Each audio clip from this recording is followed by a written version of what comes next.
Hey guys, welcome to Traditional Bow Hunting Wilderness Podcast. This is Jason Samkovic. Today we're going to talk about something that not a lot of people think about in the world of traditional bow hunting, and that is using a rangefinder.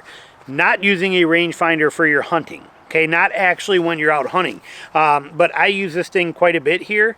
Comes in very handy. I bought it way back when so that I could use it for my gun targets. You know, for my shooting targets, I could actually range how far they were, put them out there at 150 yards, and just put them out there, keep walking back, mark 150 yards, 200 yards.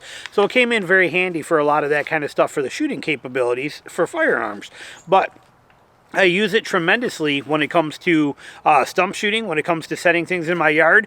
People ask all the time too, well, how do you know? You say you're at 23 yards, you say you're at 22 yards, you say you're about 21 yards. How do you know you're not at 20 or 25?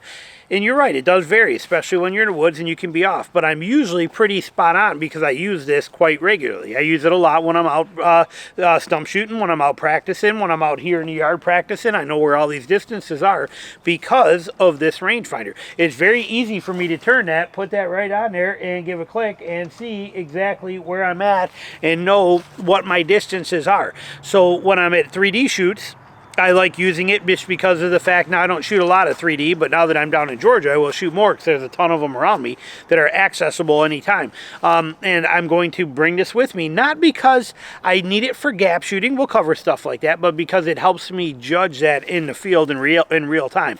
Now, does it matter tremendously for us as traditional bow hunters? No, because we're keeping our distances close. It's either in range or it's not, so I understand that. But it is a neat thing to have to help you judge that kind of distances. And it comes in real handy from a tree too. The first year I got this, I left it in my pack all the time. Well, I was up in a tree, I would mark different things and put, like, that tree over there is 25 yards, that one's 15 yards. When these deer came, I knew where they were, but it was interesting to see that perspective because of the actual distances they are. It's different than what we see on the ground. Everything looks different from a tree. So a rangefinder is a very handy thing. This is one of the cheapest ones at the time I could buy. I'll link some other cheap ones here for you below, but this is a very easy thing to have, but it's just a nice piece of knowledge. So if we look at this stuff here, for example, let's look at this target. Okay, so we're standing at it, the camera, which is on regular mode. I always show stuff on. So as we're looking at this, I'm going to turn the screen so that I can see it back here. So if I stand right next to the camera, we are at 4 yards. Okay, we come back. See, let's see here, just as an example. Let's see where we're at now. This is at 6 yards. Okay, so you can kind of get a feel. So you know where things are. As we come back here, we are at 10 yards. Actually, I clicked again, we're at 11 yards. Okay, we come back here, and we look at it, and we are at 14 yards. Sorry, that something might be a little poppy over the top of that. But we come back here, and we are at 17 yards. We come back here, and we are at 19 yards. And we come back here, which is the farthest I can shoot in my yard, and we are at 27 yards. So what that does is that is showing you and giving you that capability to be able to judge that and know what your distances are. So I could actually put markers out if I wanted to be precise, but mainly it lets me know that for me that I would never shoot this far at a live animal. Now I practice from here, but I would never shoot this far from a live animal. I want that distances inside of 20 yards. So when I'm hunting and I'm practicing for my hunting, I don't really have to have a rangefinder to tell me that I need to be here, which is probably where we at on there so you can see. I don't need this rangefinder to tell me. I bet we're right at 20, right? We're exactly 20 yards right here as we're standing. Camera, that view is 20 yards. I don't need this to tell me that, but it sure does come in handy for those for knowing things, and it also comes in handy if you're curious for to be able to just judge everything for blood trails and stuff like that too.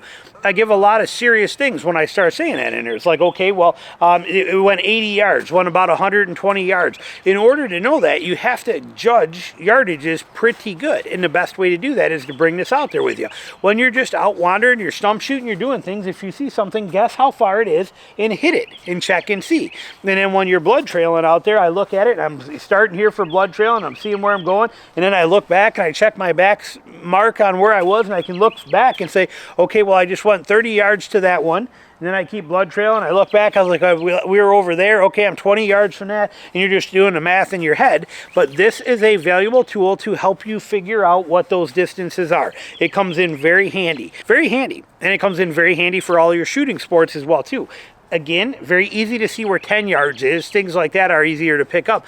But when you're out there, when you're trying to sight in your rifles for deer season, any of that kind of stuff, these make life a lot easier. It's just a very simple, easy tool to have. They're not expensive, but it will really help you dial in that, figure that out. I say all the time in all my content that I do not shoot beyond 20 yards at live animals, because I got to have that variation of I could be off by 3 or 4 yards. But so this is it for me. This is my max distance right here. This is the farthest I want to shoot at an animal, and this rangefinder makes it easy for me to know where that is. It just by using it in everyday kind of things, it's easy for me to judge that. I don't need this to say right here's 20 yards. I can tell just by looking at it.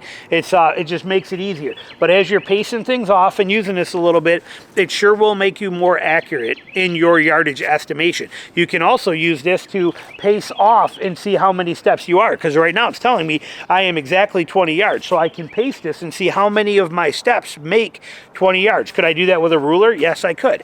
But it's a great way to be able to, if you're in the field and you have to pace things off, you know whether it's long steps or if you're doing a 1 foot right on top of the other one, which nobody would really do that, but it lets you know what your average stride that you're walking, you know, what your average pace that your stride is you're walking, or if you got a wide step stuff off to figure out if you want to get that technical.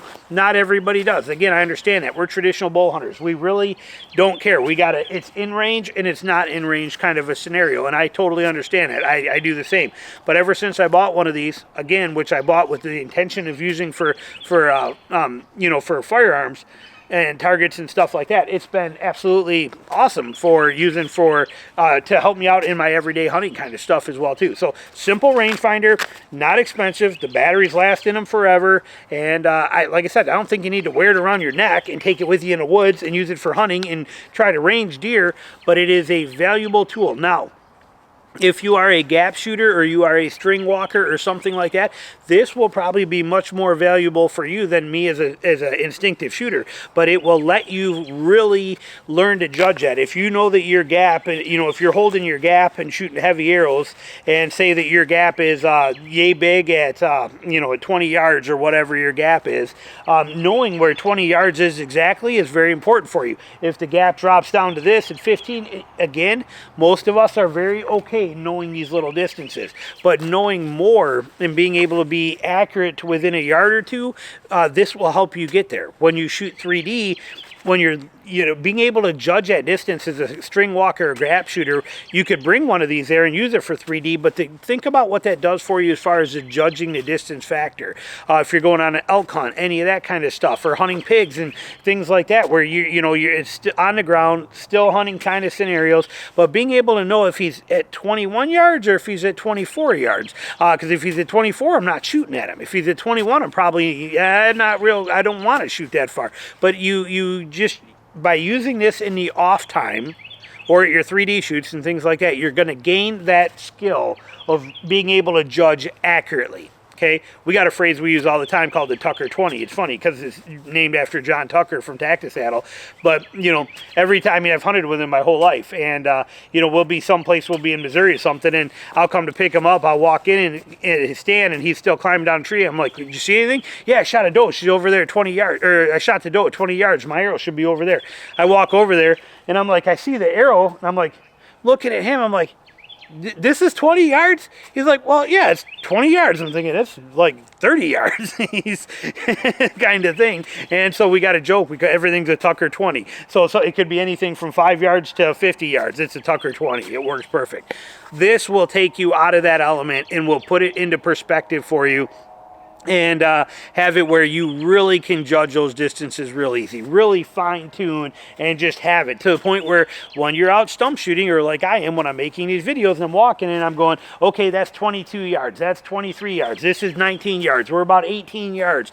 I'm being pretty solid accurate because of the fact that I use this, and this is showing me that, and I use it so much. You know, I do that a lot when I'm stump shooting for you, or I'm out there in the woods. Oh, that's, you know, when we're in a tree, that's about 18, 19 yards. I know it is. Why? Because this tells me. I know how many steps I need per 10 yards. I know how many steps I need for 20 yards. I know what everything looks like because of this. So just a little tip for you if you're interested in. Not a mandatory thing. May help you, may not, but it's just one of those things that I really like knowing the distances on. And I use it a lot in my my pressure washing as well too, because it's real quick and easy for me to measure stuff house-wise with this. For a lot of them are on Zillow and things like that, but some that aren't. This rides in my pressure washing truck with me now full time, and my truck with me. But if I got to measure a house, I can measure a house with this and figure things out very quickly. So works out really well. So just a little tip for you. I know that sun's starting to come out and get kind of crazy here, but if you are, we'll make that better that way.